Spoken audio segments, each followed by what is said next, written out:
আমাদের জীবনে আমরা যখনই এমন কোনো মানুষের সাথে পরিচিত হই যে বয়সে, পদে এবং আর্থিক দিক থেকে আমাদের থেকে পিছিয়ে, তখন আমরা সবাই খুব হীন নজরে তাদের দিকে দেখি। মনেই করি না যে সেই ব্যক্তির নিজস্ব একটা অস্তিত্ব রয়েছে, তার নিজেরও একটা মাহাত্ম্য রয়েছে। আমাদের মনেই হয় না যে আমাদের সামনে দাঁড়িয়ে থাকার যোগ্যতা আছে তাদের। চলুন আপনাকে একটা প্রশ্ন করি, শূন্যের নিজস্ব মূল্য কোথায়? আপনি বলবেন কিছুই না। শূন্যের আবার নিজস্ব মূল্য কোথায়? কিন্তু যখন এই শূন্যই কোনো সংখ্যার সাথে এসে যুক্ত হয়ে যায়, কোনো অঙ্কের সাথে এসে যুক্ত হয়ে যায়, তখন তার মূল্য অনেক গুণ বৃদ্ধি পায়। অর্থাৎ এই শূন্যের মূল্য অবশ্যই আছে। আর আমাদের জীবনেও এমন কিছু ব্যক্তি থাকেন, তাদের দেখে মনে হয় যে এদের কোনো মূল্যই নেই। কিন্তু যখন এই ব্যক্তি কারোর সাথে এসে জুড়ে যান, তখন তার মূল্য সেই ব্যক্তির বৃদ্ধি ঘটায়। এই সংসারে এমন কোনো ব্যক্তি নেই যার কোনো মূল্য নেই। যদি আমরা ধনুকের কথা বলি, তাহলে তার জন্য একটি দড়ির প্রয়োজন হয়, যেটি প্রত্যঞ্চা হিসেবে ব্যবহৃত হয়। যদি এই প্রত্যঞ্চা না থাকে, তাহলে ধনুকের কোনো মূল্যই থাকে না। যদি প্রত্যঞ্চা না থাকে, তাহলে ধনুকের অস্তিত্ব অসম্পূর্ণ থেকে যায়। এই সংসারে যে কোনো ব্যক্তি হোক বা যে কোনো বস্তু হোক, প্রত্যেকের নিজস্ব একটি মূল্য আছে। তার সম্মান করুন, সামনে অগ্রসর হন, আর আমার সাথে ভালোবেসে বলুন, রাধা রাধা। সুখ, দুঃখ এবং শক্তি, এই তিন হলো এই সংসারের ত্রিদেবের মতো। আমাদের জীবনে যা কিছু ঘটছে এই তিনটির ভিত্তির উপরেই হচ্ছে। আসলে এই সংসারের একটা নিয়ম আছে, যখনই আপনি কিছু লাভ করেন, এই সংসার আপনার পরীক্ষা নেয়। এটা জানার জন্য আপনার পরীক্ষা নেয় যে আপনি যা কিছুই লাভ করেছেন, আপনি কি আদৌ সেটার যোগ্য কি না। ঠিক সেইভাবেই এই সুখ, দুঃখ এবং শক্তি আপনার পরীক্ষা নিয়ে থাকে। যখন সুখ আসে, তখন সে আপনার পরীক্ষা নেয় যে আপনার মধ্যে অহংবোধ জাগ্রত হয়নি তো। যদি অহংবোধ চলে আসে, তাহলে সুখ সেখানেই সঙ্গ ত্যাগ করে। দুঃখ আপনার ধৈর্যের পরীক্ষা নিতে থাকে, আর যদি আপনার মধ্যে ধৈর্য না থাকে, তাহলে এটা আপনাকে আরো বেশি দুঃখের গভীর অন্ধকারে ঠেলে দেবে। সেখানে শক্তি পরীক্ষা নেয় আপনার বিনম্রতার। যদি আপনি বিনম্র না হন, তাহলে হয় এই শক্তি আপনার সঙ্গ ত্যাগ করবে, নয় এই শক্তি বিনম্রতার অভাবে আপনার পতনের কারণ হতে পারে। এই সংসারে যে কোনো ব্যক্তি যিনি এই পরীক্ষায় উত্তীর্ণ হয়ে থাকেন, এই জীবনে তিনি সাফল্য লাভ করেন। আসুন আমার সাথে ভালোবেসে বলুন, রাধা রাধা। মানুষের জীবনে উন্নতি লাভ করার জন্য তিনটি স্তম্ভের প্রয়োজন হয়। প্রথম স্তম্ভ শিক্ষা। এই শিক্ষা আমাদের জ্ঞান প্রদান করে। দ্বিতীয় স্তম্ভ ব্যবসা, যার দ্বারা আমরা ধন উপার্জন করি। তৃতীয় স্তম্ভ হলো আমাদের ঈশ্বর, আমাদের ইষ্ট। এনার সাথে যদি আমরা জুড়ে থাকতে পারি, তাহলে এমন একটা মানসিক বল আপনি লাভ করবেন, যেটা এই সংসারে আর কোথাও পাওয়া সম্ভব নয়। কিন্তু মানুষ অনেক সময় জীবনে এই তিনটি স্তম্ভ লাভ করা সত্ত্বেও সামনে অগ্রসর হতে পারেন না। তখনও জীবনে কঠিন পরিস্থিতি আসতেই থাকে। এমনটা ঠিক কেন হয়? কারণ সে জীবনে এই তিনটি স্তম্ভ লাভ করে নেয়, জীবনে প্রয়োগও করে, কিন্তু তার ভিতের কথা সে ভুলেই যায়। যেমন প্রথম স্তম্ভ অর্থাৎ শিক্ষা। এই শিক্ষার আধার হলো শুভ চেতনা। যদি অন্তরে শুভ চেতনা না থাকে, তাহলে এই শিক্ষার কোনো গুরুত্ব থাকে না। দ্বিতীয় স্তম্ভ ব্যবসা। পরিশ্রম করে উপার্জন করতে হবে, এই কথাটা আমরা সবাই জানি এবং সবাই চেষ্টাও করি। কিন্তু ব্যবসা করতে করতে আমরা এটা ভুলে যাই আমাদের ব্যবহার কেমন হয়ে পড়েছে। এই ব্যবহার যদি শুভ হয়, তাহলে আমাদের উপার্জন আস্তে আস্তে একটা স্থির জায়গায় এসে পৌঁছবে। এবং তৃতীয় স্তম্ভ আমাদের ভগবান। যদি ওনার শরণে আপনি যেতে চান, তাহলে তার পূর্বে নিজের মা বাবাকে সেবা করুন, তাদের যত্ন করুন, তাদেরকে ভালোবাসুন, কারণ ওনারাই হলেন এই সংসারে আপনার সবথেকে বড় ইষ্ট। তাহলে 3 স্তম্ভের সাথে সাথে তাদের আধারকেও নিজের জীবনে প্রাধান্য দিন। কোনো সমস্যা আসবে না, জীবনে একের পর এক উন্নতি করবেন এবং এই মন প্রসন্ন হয়ে বলবে রাধা রাধা। মানুষের এই সংসারে জীবনযাপন করার জন্য কিছু জিনিসের প্রয়োজন পড়ে। এমন কিছু আবেগ, এমন কিছু বস্তু আছে যেগুলো তার প্রয়োজন হয়, কিন্তু সবথেকে বেশি যে জিনিসটা তার প্রয়োজন হয় সেটা হলো সম্মানের। আমাদের ভালো লাগে যখন কেউ আমাদের সম্মান করে, আমরা কাউকে সম্মান করলে তারও সেটা ভালো লাগে। কিন্তু আপনি দেখবেন যে সংসারে বেশিরভাগ মানুষ 2টি মাপদণ্ডের ভিত্তিতে সম্মান করেন, হয় বয়স দেখে করেন বা উপার্জন দেখে, অর্থাৎ সেই ব্যক্তি কতটা উপার্জন করেন। এবার ভেবে দেখুন, এটা আবশ্যক নয় কারোর বয়স যদি বেশি হয় তার বুদ্ধিও ততটাই বেশি হবে। আবশ্যক এটাও নয় যে কোনো ব্যক্তি যদি অত্যন্ত ধনী হন বা তার মনও নির্মল হবে বা তিনি সৎকর্ম করবেন বা এমন কোনো কর্ম করবেন যাতে উনি সম্মান লাভ করতে পারেন। হতে পারে উনি ধনী কিন্তু দুশ্চরিত্র। সেই জন্য বয়স বা উপার্জন দেখে কোনো ব্যক্তিকে সম্মান করবেন না, কর্ম দেখুন। যদি গভীরভাবে ভেবে দেখেন তাহলে দেখবেন যদি কোনো মানুষ কোনো সৎকর্ম করেন তাহলে তার প্রতি হৃদয় থেকে সম্মান জাগ্রত হয়। এটাই হলো সেই সম্মান যা অর্জন করতে হবে। বয়স আজ আছে, কাল আরো বৃদ্ধি পাবে। উপার্জন আজ আছে, কাল সেটা কমে যেতেও পারে। কিন্তু যদি আপনি নিরন্তর শুভকর্ম করতে থাকেন তাহলে আপনি মৃত্যুর পরেও অমর হয়ে থাকবেন। আসুন আমার সাথে ভালোবেসে বলুন রাধা রাধা। ভয়ের সাথে আমরা সবাই পরিচিত, কষ্টও আমরা সবাই পেয়েছি। কখনো কখনো আমরা অসুস্থ হয়ে পড়ি, আর এমন সময় হলে মাতার মমতা, কখনো বাবার স্নেহ, কখনো বন্ধুদের পাশে থাকার অনুভূতি আমাদের রোগ নিরাময়ে সাহায্য করে। কখনো যদি আমরা নিরাশ হয়ে পড়ি, তখন যদি আমাদের কোনো আপনজন আমাদের 2টো ভালো কথা বলে তখন আমাদের মনোবল বেড়ে যায়। ঠিক তেমন সংসারের এই রঙ্গমঞ্চে যদি আপনি পীড়িত অনুভব করেন, কিছু শুভ কথা আলোচনা করুন, কিছু স্তুতি গান করুন, কিছু মুহূর্তের জন্য হলেও নিজের ইষ্টদেবের কথা স্মরণ করুন আর প্রার্থনা করুন। সাহস বাড়বে, শক্তিও বৃদ্ধি পাবে এবং সামনে এগিয়ে চলার পথও দেখতে পাবেন। তখন এই মন প্রসন্ন হয়ে বলবে রাধা রাধা। মানুষের জীবনে উন্নতি লাভ করার জন্য 3টি স্তম্ভের প্রয়োজন হয়। প্রথম স্তম্ভ শিক্ষা। এই শিক্ষা আমাদের জ্ঞান প্রদান করে। দ্বিতীয় স্তম্ভ ব্যবসা, যার দ্বারা আমরা ধন উপার্জন করি। তৃতীয় স্তম্ভ হলো আমাদের ঈশ্বর, আমাদের ইষ্ট। এনার সাথে যদি আমরা জুড়ে থাকতে পারি তাহলে এমন একটা মানসিক বল আপনি লাভ করবেন যেটা এই সংসারে আর কোথাও পাওয়া সম্ভব নয়। কিন্তু মানুষ অনেক সময় জীবনে এই 3টি স্তম্ভ লাভ করা সত্ত্বেও সামনে অগ্রসর হতে পারেন না। তখনও জীবনে কঠিন পরিস্থিতি আসতেই থাকে। এমনটা ঠিক কেন হয়? কারণ সে জীবনে এই 3টি স্তম্ভ লাভ করে নেয়, জীবনে প্রয়োগও করে, কিন্তু তার ভিতের কথা সে ভুলেই যায়। যেমন প্রথম স্তম্ভ অর্থাৎ শিক্ষা। এই শিক্ষার আধার হলো শুভ চেতনা। যদি অন্তরে শুভ চেতনা না থাকে তাহলে এই শিক্ষার কোনো গুরুত্ব থাকে না। দ্বিতীয় স্তম্ভ ব্যবসা।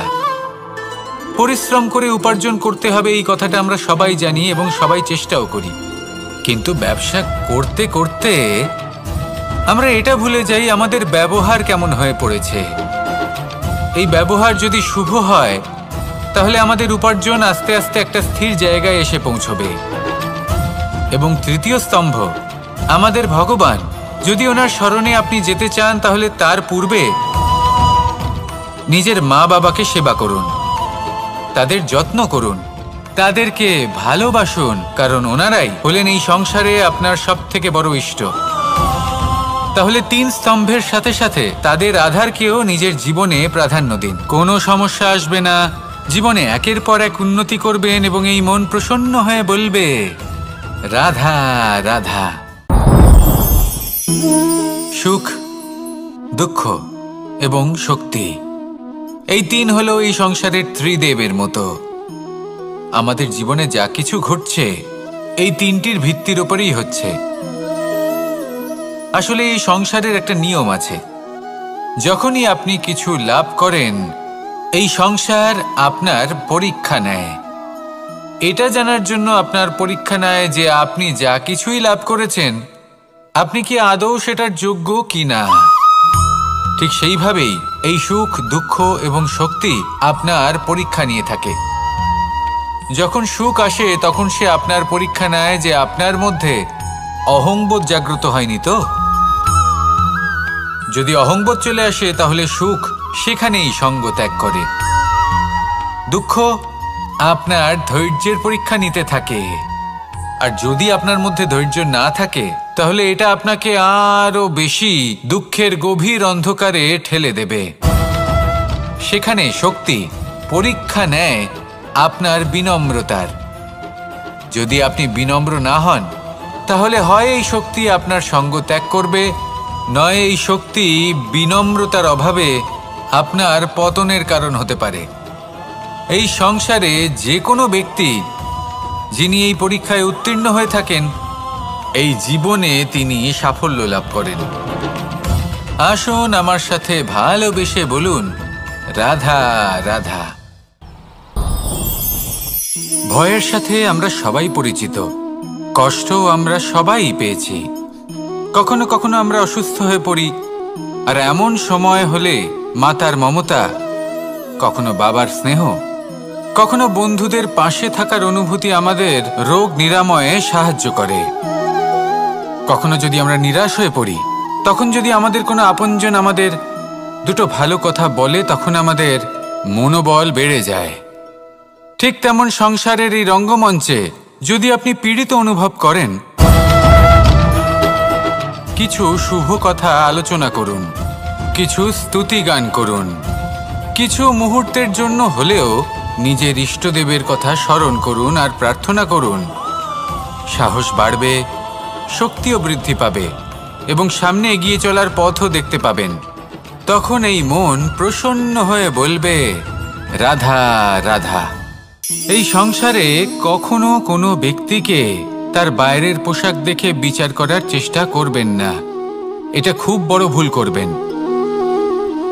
যেমন আমরা জীবনে অনেক সময় এমন করি, ধরুন কোথাও একটা গাছ দেখলাম, খুব বিশাল আকারের একটা গাছ যেটা মাটির থেকে অনেক উঁচুতে পৌঁছে গেছে, যার বিশাল শাখা আছে। সেগুলো দেখে আমরা ভাবি যে এই গাছে হয়তো কত সুস্বাদু ফল আছে, আমরা সেই গাছের পরিচর্যা করতে থাকি।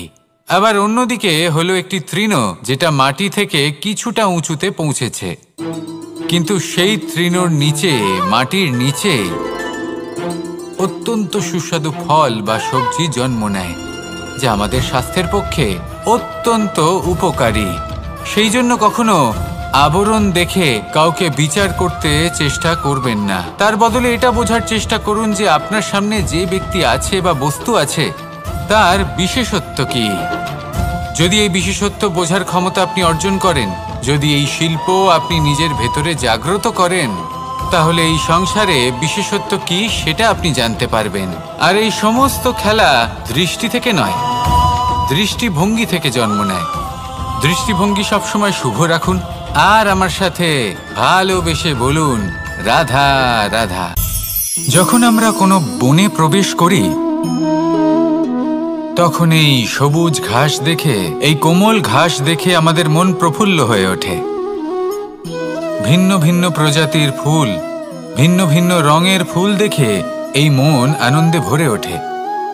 এখানে শিশুরা আনন্দ লাভ করে, বড়রা ভোজন গ্রহণ করেন, কথাবার্তা বলেন, হাঁটাহাঁটি করে বেড়ান।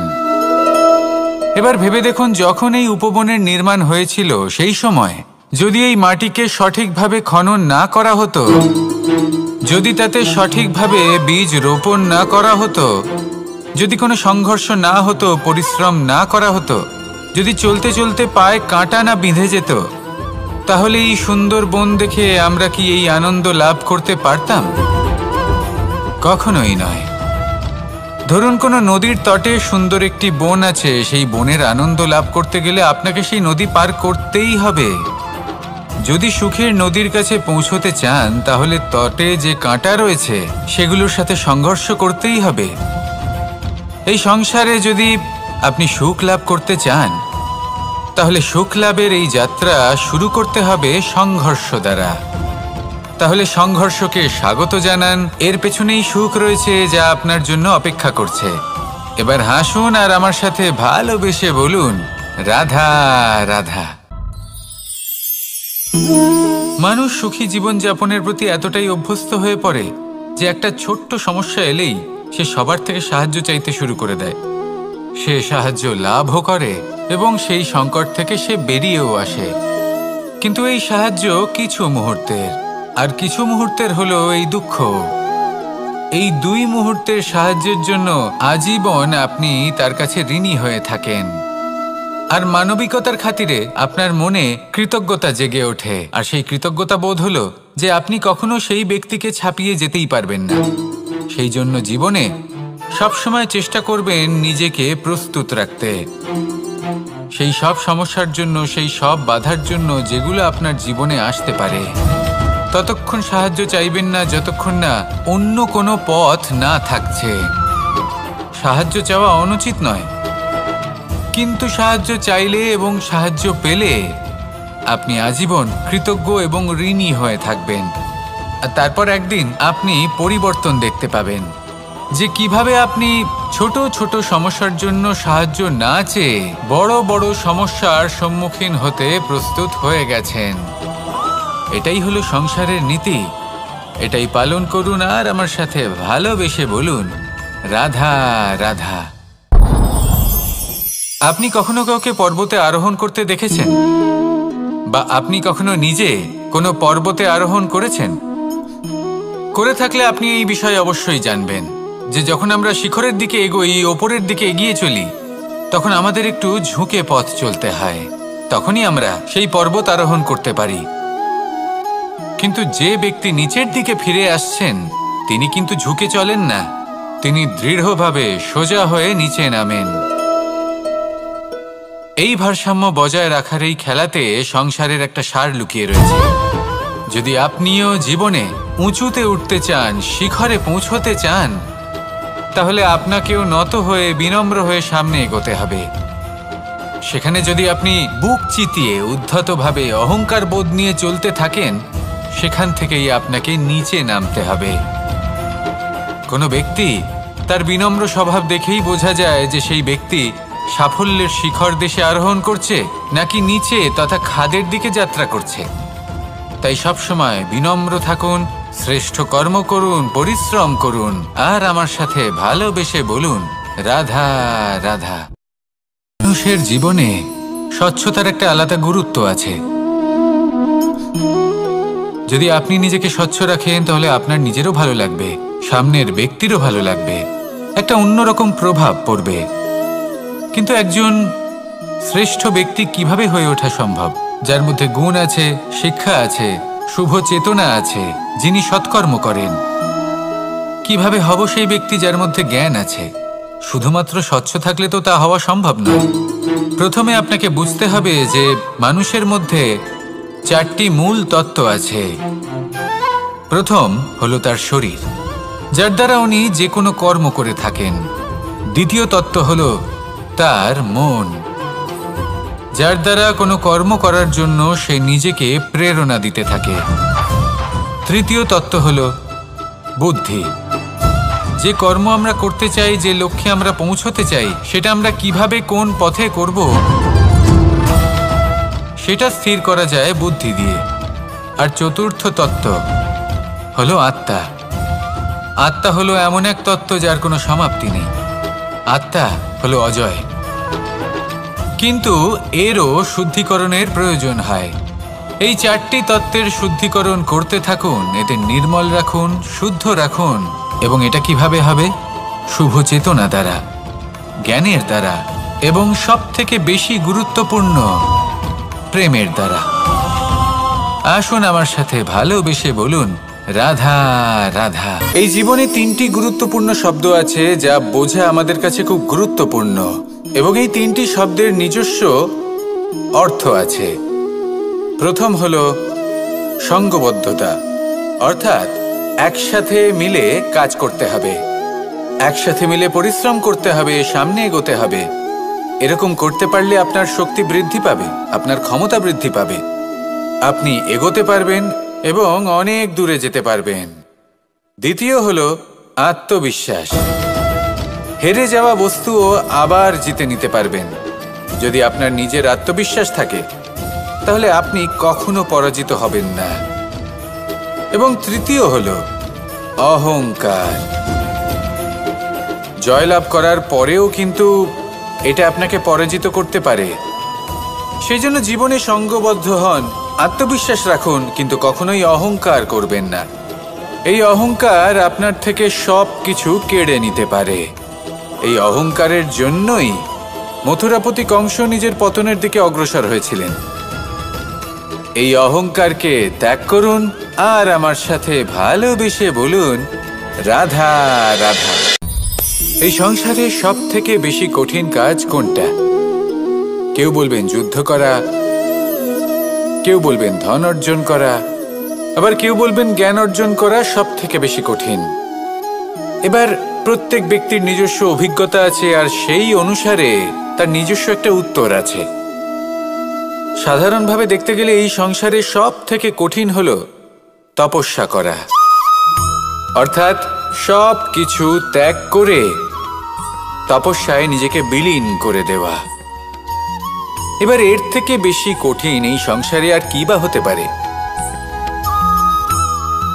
এই সংসারে, এই সমাজে নিজের পরিবারের মধ্যে থেকেও ধৈর্য ধরে সামনে অগ্রসর হওয়া, এটা হলো সব থেকে কঠিন কাজ।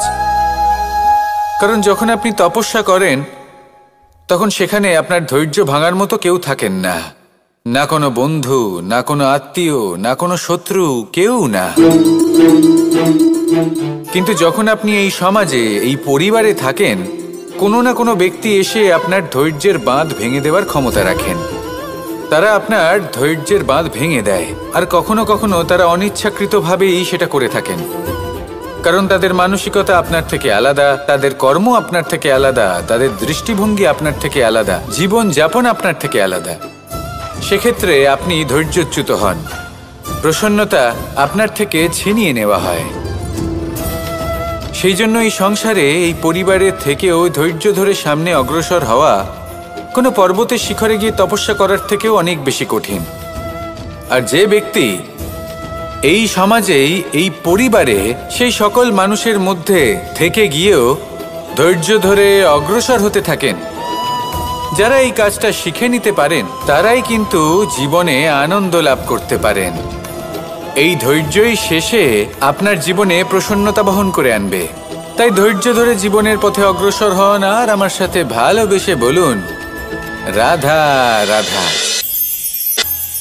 আমরা যখনই কোনো গাছের চারা রোপণ করি তখন সবার আগে পরীক্ষা করে দেখি যে যেখানে আমরা চারা রোপণ করতে চলেছি সেখানকার মাটি আদৌ উর্বর কিনা, সেই মাটি সেই চারাকে বাড়তে সাহায্য করবে কিনা। যখন একটা চারা রোপণের আগে আমরা এত কিছু ভাবতে পারি, তাহলে কাউকে বিশ্বাস করার আগে আমরা কেন ভাবি না? জীবনে কখনো এই বিশ্বাসরূপী চারা কোথাও রোপণ করার আগে বোঝার চেষ্টা করুন যে যার ওপর আপনি বিশ্বাস করতে চলেছেন সে কি আদৌ আপনার বিশ্বাসের যোগ্য কি না। ভেবে দেখুন সেই ব্যক্তি ভবিষ্যতে গিয়ে আপনার বিশ্বাস ভাঙতে পারে কি না।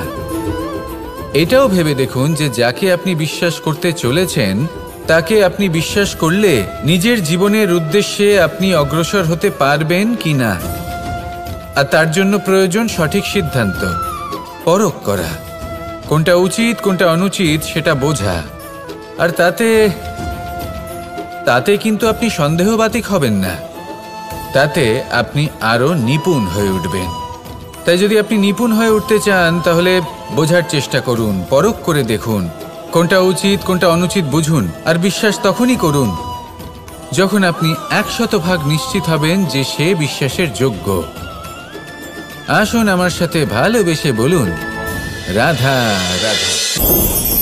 রাধা কখনো কখনো আমার জন্য বড়ই সুগন্ধি আতর নিয়ে আসে, পারিজাত ফুলের মালা নিয়ে আসে আমার প্রসাধন করবে বলে, এবং আমার সব থেকে বেশি প্রিয় মাখন নিজে হাতে বানিয়ে আনে আমাকে নিজে হাতে খাইয়ে দেবে বলে, সবকিছু আমাকে প্রসন্ন করবে বলে।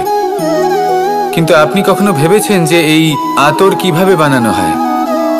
সহস্র ফুলের পাপড়ি একসাথে পিষে নিতে হয়, তারপরে তার থেকে যে রস নিঃসৃত হয় সেই রস দ্বারাই আতর তৈরি হয়। অনেক সংখ্যক ফুলকে অসীম যন্ত্রণা ভোগ করতে হয়, তবে তারা আমার প্রসাধন সামগ্রী হয়ে উঠতে পারে। দুধ থেকে মাখন তৈরি করার জন্য কতটা পরিমাণ মন্থন সহ্য করতে হয় সেটা আপনি জানেন। ঠিক সেই রকমই হলো আমাদের জীবনও। বিপদও আসে, কঠিন পরিস্থিতিও আসে, এর সম্মুখীন হতে শিখুন। মনে রাখবেন, আপনি হলেন সেই দুধ যাকে মন্থন সহ্য করতে হবে মাখন হয়ে ওঠার জন্য।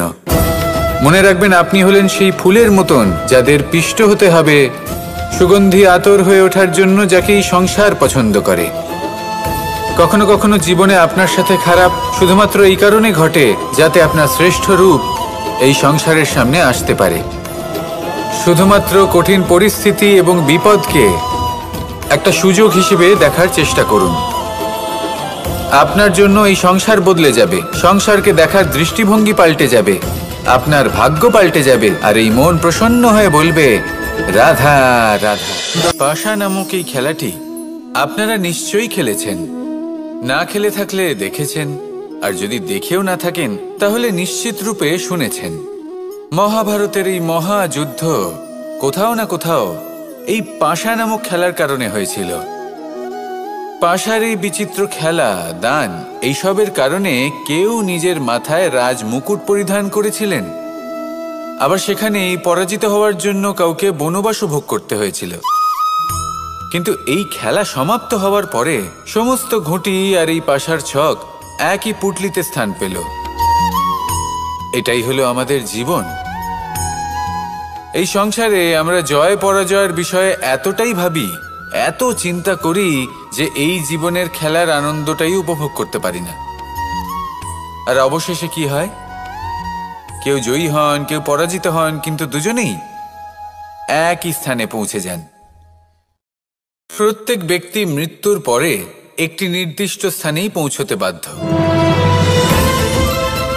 কিন্তু ততক্ষণ এই জীবন, এই খেলা, তার আনন্দ উপভোগ করুন। এই সংসারে সেই ব্যক্তি শ্রেষ্ঠ স্থানে পৌঁছতে পেরেছেন যিনি এই সংসারকে প্রকাশ প্রদান করেছেন, যিনি কখনো জয় পরাজয় এ বিষয়ে ভাবেননি, শুধু এই জীবনের খেলার আনন্দ উপভোগ করেছেন। এটাই আপনিও করুন, আর আমার সাথে ভালোবেসে বলুন, রাধা রাধা। প্রত্যেক মানুষ নিজের জীবনে দুঃখ অনুভব করেন। প্রত্যেকের দুঃখ আলাদা হতে পারে। কারোর মনে এই দুঃখ থাকে যে সে তার বাবা মায়ের সব ইচ্ছে পূরণ করতে পারেননি। কেউ এটা ভেবে দুঃখ পান যে সে চিরকাল সদাচার করেছেন, সৎকর্ম করেছেন, কিন্তু তাও তাকে দুরাচারী বলে মনে করা হয়। কেউ এটা ভেবেও দুঃখ পান যে তার সামনে যে ব্যক্তি রয়েছেন তার চোখে তিনি শত্রু হয়ে উঠেছেন বা দুষ্ট হয়ে উঠেছেন, যেখানে তিনি হয়তো কোনো অনুচিত কাজই করেননি। এবার এই সমস্ত বিষয় নিয়ে ভেবে নিজের ব্যক্তিত্ব নিয়ে সন্দেহ প্রকাশ করবেন না। যদি নিজের ব্যক্তিত্ব নিয়ে কোনো সন্দেহ থেকে থাকে তাহলে কর্ম সংক্রান্ত প্রশ্ন করুন যে আপনি যা করেছেন তাতে কি উচিত ছিল, কি অনুচিত ছিল। যেটা প্রয়োজন সেটা এটা বোঝার যে আপনার অন্তর্মন, আপনার বিবেক আপনাকে কি বলছে, আর আপনার অন্তর্মন আর আপনার বিবেক আপনাকে যেটা করতে বলবে শুধু সেটাই করুন। আর তারপরে এই সংসার কি বলবে, কি ভাববে সেসব নিয়ে ভাবতে যাবেন না, কারণ এই সংসার তো ঈশ্বরকেও প্রশ্ন করে থাকে, ঈশ্বরকেও দোষী মনে করে। কখনো কখনো যখন কোনো ঘটনা মানুষের ইচ্ছা অনুযায়ী ঘটে না, তখন মানুষ এটা বলে যে হে ঈশ্বর, আপনি আমার পাশে থাকলেন না, আপনি বড়ই কঠোর, এটা আপনার দোষ। যেখানে বেশিরভাগ সময় হয়তো সে নিজেই নিজের কর্মফল ভোগ করছে, আর কখনো কখনো ঈশ্বর হয়তো তার জন্য আরো ভালো কোনো পরিকল্পনা করে রেখেছেন, কিন্তু মানুষ সেটা বুঝতে পারে না। তাই দিনের শেষে যেটা প্রয়োজন সেটা হলো নিজের মনের কথা বুঝতে হবে। আপনার বিবেক কি বলছে শুধু সেটাই করুন, আর সামনে এগোতে থাকুন। আমার সাথে ভালোবেসে বলুন, রাধা রাধা। পরিবর্তন, এটা হলো সৃষ্টির অমূল্য নিয়ম। এই সংসারে সবকিছু সময়ান্তরে পরিবর্তিত হয়, এই সময়ও পরিবর্তিত হয়। পরিবর্তন চিরকাল হয়ে এসেছে আর চিরকাল হতে থাকবে, কিন্তু এবার আমরা সেই পরিবর্তন কিভাবে লাভ করব যেটা আমাদের প্রয়োজন, যেটা আমরা চাই। আমরা জীবনে বিকাশ চাই। এই বিকাশ কিভাবে লাভ করতে পারি? এই প্রকৃতি কিন্তু আমাদের অত্যন্ত উত্তম উদাহরণ দিয়ে বুঝিয়েছে। একটি বিন্দুর উদাহরণ দিয়েছে যা ভবিষ্যতে একটা বিশাল নদীর আকার ধারণ করে। এটা কিভাবে হয়? মেঘ থেকে একটি বিন্দু ঝরে পড়ে সেই পর্বতের ওপর যেখানে হিম আছে। সেই হিমের সংস্পর্শে আসা মাত্র সেই বিন্দুর সাথে আরো বেশ কিছু বিন্দু যুক্ত হয়।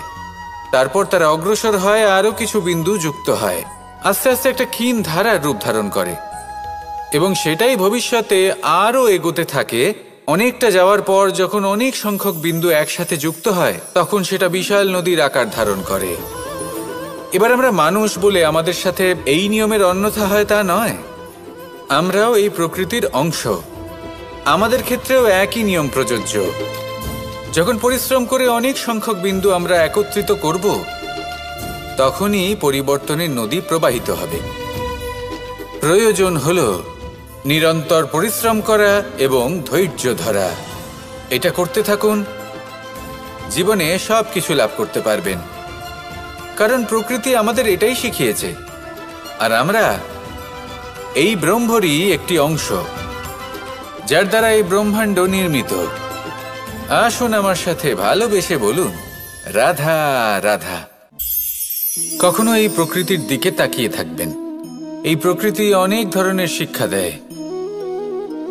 কোনো একটা গাছকে দেখুন কিভাবে সে মাটি থেকে জল শুষে নেয়। সে ঝড় হোক বা হোক কড়া রোদ, সব সহ্য করে এবং অবশেষে সে ফল ধারণ করে।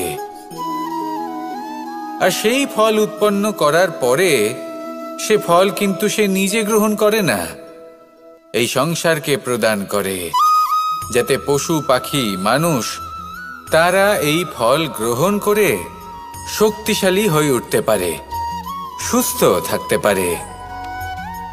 সেভাবেই নদী, সরোবর এরা নিজেরাও কিন্তু নিজেদের জল গ্রহণ করে না, মাটিকে প্রদান করে, পশু পাখিকে প্রদান করে। সূর্য নিজেও নিজের জন্য প্রজ্বলিত হয় না, সে প্রকাশ ছড়িয়ে দিতে চায় আমাদের সবার কাছে, সে আলো পৌঁছে দিতে চায়। এই প্রত্যেকের কর্মে পরমার্থ নিহিত আছে, আর সেই জন্যই এদের সকলকে পুজো করা হয়। তাই মনে রাখবেন, আপনার কাছে জীবন যাপনের অতিরিক্ত যা কিছুই আছে তা পরমার্থের জন্য। তাহলে তার সদ্ব্যবহার করুন, আর আমার সাথে ভালোবেসে বলুন, রাধা রাধা। আমরা প্রত্যেকেই অবশ্যই এমন সময় দেখেছি যখন অনেকগুলো সমস্যা একসাথে আমাদের জীবনে এসে পড়ে। সমস্যা আমাদের প্রত্যেকের জীবনেই থাকে। আমরা তার সমাধান খুঁজতে চেষ্টা করি, কখনো সমাধান খুঁজে পাই, আবার কখনো যতই চেষ্টা করি না কেন কোনো সমাধান খুঁজেই পাই না। আর যখন এটা হয় তখন মানুষ অত্যন্ত বিচলিত হয়ে পড়েন। নিজের আত্মীয় স্বজন, নিজের বন্ধু বা সংসার, এদের ওপরে এই দোষ চাপিয়ে দেন যে এদের জন্যই এই সমস্যা এসেছে। এবার যদি আমি আপনাকে কোনো পরামর্শ দিই, তাহলে এটাই বলবো যে দৃষ্টিভঙ্গি পাল্টে দেখুন। এই দৃষ্টিভঙ্গি দিয়ে দেখুন যে এই সংসারে যে সমস্যায় আসুক না কেন তার জন্য কেউ দোষী নয়, না আপনি না অন্য কেউ। এই পুরো খেলাটাই আপনার মানসিকতা, আপনার দৃষ্টিভঙ্গির, আপনার মনের। কিভাবে বোঝাচ্ছি? যখন আমাদের মন শক্ত থাকে তখন কঠিন থেকে কঠিনতর পরিস্থিতিও আমাদের জীবনে খুব বেশি হলে প্রতিস্পর্ধা হয়ে থেকে যায়। সেখানে যদি আমাদের মন দুর্বল থাকে, তখন অল্প কঠিন পরিস্থিতিও আমাদের কাছে খুব বড় সমস্যা হয়ে যায়, তাই না? একটা শক্ত মন কঠিন পরিস্থিতিকে প্রতিস্পর্ধা হিসেবে দেখে আর তার মধ্যে ওটা সুযোগ খুঁজে নেয়। আমাদের শুধু এটাই করতে হবে। এই সংসারে অন্য কাউকে দোষী মনে করলে আপনার সমস্যা দূর হয়ে যাবে না। সেই জন্য এই সংসারকে দোষ দেওয়ার বদলে এই সমস্যার মূলে চলে যান, সেটাকে বুঝুন, নিজের এই মনকে শক্ত করে তুলুন। যদি আপনার মন শক্তিশালী হয়, তাহলে এই সংসারে অনেক বড় বড় কঠিন থেকে কঠিনতর পরিস্থিতিও যদি আসে, আপনার জীবনে যতই বড় বড় সমস্যা আসুক না কেন, আপনার লক্ষ্য লাভে বাধা দিতে পারবে না। আসুন আমার সাথে ভালোবেসে বলুন, রাধা রাধা। আমরা সবাই পাথর দেখেছি, পর্বতও দেখেছি, শুকনো পাতাও দেখেছি, শ্যামল বনানীও দেখেছি। কখনো ভেবেছেন পাথরের অস্তিত্ব কিন্তু ততক্ষণ পর্যন্ত যতক্ষণ সে পর্বতের গায়ে আটকে থাকে।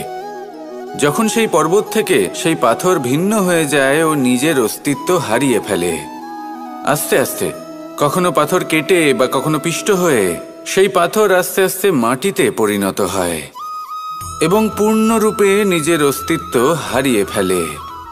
এটাই পাতার সাথেও হয়। এই পাতা যতক্ষণ গাছের ডালের সাথে যুক্ত ততক্ষণ তার অস্তিত্ব থাকে। যখনই ডাল থেকে বিচ্ছিন্ন হয়, সেও নিজের অস্তিত্ব হারিয়ে ফেলে। আর এটাই আমাদের সাথেও হয়। যতক্ষণ আমরা নিজেদের আপনজনের সাথে যুক্ত থাকি, আমাদের অস্তিত্ব বজায় থাকে। যখন আপনজনদের সাথে সম্পর্ক ছিন্ন করি, তখন আমরাও আমাদের অস্তিত্ব হারিয়ে ফেলি। এবার এই সংসারের প্রত্যেক ব্যক্তি স্বতন্ত্র থাকতে চান, আর অনেক ব্যক্তি স্বতন্ত্র থাকবেন বলে আপনজনদের দূরে করে দেন আর তাদের সাথে এই সম্পর্ক ছিন্ন করেন। এটা কি সত্যি প্রয়োজন? আপনজনদের সাথে সম্পর্ক ছিন্ন করে নিজের অস্তিত্ব হারিয়ে ফেলা প্রয়োজনীয়, নাকি আপনজনদের সাথে সম্পর্ক বজায় রেখে নিজেদের স্বতন্ত্র করে রাখা সেটা আবশ্যক? নির্বাচন আপনারই। আসুন আমার সাথে ভালোবেসে বলুন, রাধা রাধা। আপনি কি কখনো নৌকা যাত্রা করেছেন? করে না থাকলেও নিশ্চয়ই দেখেছেন যে এই জল যা নিজের অন্তরে সব কিছু সমাহিত করে নিতে পারে, এই নৌকা সেই জলের ওপরেই ভেসে থাকে। নদীর স্রোত কাটিয়ে সে সামনে অগ্রসর হয়। কিন্তু যদি এই নৌকায় কোনো ছিদ্র হয়, তাহলে কিন্তু সেই নৌকা ডুবে যাবে। আর এতে কোনো তফাৎ হবে না যে সেই ছিদ্র ছোট নাকি বড়, নৌকা ডুবে যাবে। এই ছিদ্র হলো আমাদের জীবনে আমাদের অপগুণ, আমাদের দোষ, আমাদের বিকার। কখনো এটা ভাববেন না যে এই দোষ খুবই ছোট, এতে কিছুই যাবে আসবে না। না, সেই ছোট দোষ, সেই ছোট বিকার যদি সেটাকে শুধরে না নেন, তাহলে সেটা আপনাকে আপনার পতনের দিকে নিয়ে যাবে। শেষ পর্যন্ত এটা আপনার ওপর নির্ভরশীল যে আপনি কি চান। আপনার জীবনের এই নৌকা এভাবেই ডুবে যেতে দেখবেন, নাকি নিজেকে শুধরে নিয়ে সেই নৌকার সেই ছিদ্রটাকে ভরিয়ে তুলতে চাইবেন? নির্বাচন আপনার। আসুন আমার সাথে ভালোবেসে বলুন, রাধা রাধা। জল, জলই পৃথিবীতে বেঁচে থাকার জন্য আবশ্যক তো বটেই, কিন্তু এই জল আমাদের একটা অত্যন্ত গুরুত্বপূর্ণ শিক্ষা প্রদান করে। কখনো এই জলকে দেখেছেন? যে পরিস্থিতিতেই এই জল প্রবাহিত হোক না কেন, এর উপর যা কিছুই প্রভাব থাকুক না কেন, এর পথে যতই বাধা আসুক না কেন, তার মধ্যে থেকে ও নিজের পথ ঠিক বের করে নেয়, কিন্তু নিজের প্রবাহ থামতে দেয় না, ক্রমাগত অগ্রসর হতে থাকে। সেরকমই একটা শিক্ষা যেটা আমরা জল থেকে পেয়ে থাকি, তা হলো এটা: আমরা যখন জলের দিকে তাকাই তখন আমরা নিজের প্রতিবিম্ব দেখি, স্পষ্টভাবে দেখতে পাই।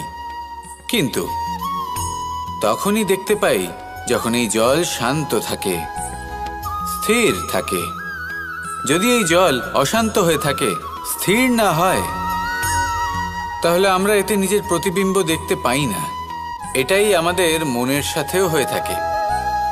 যখনই জীবনে কোনো সংকট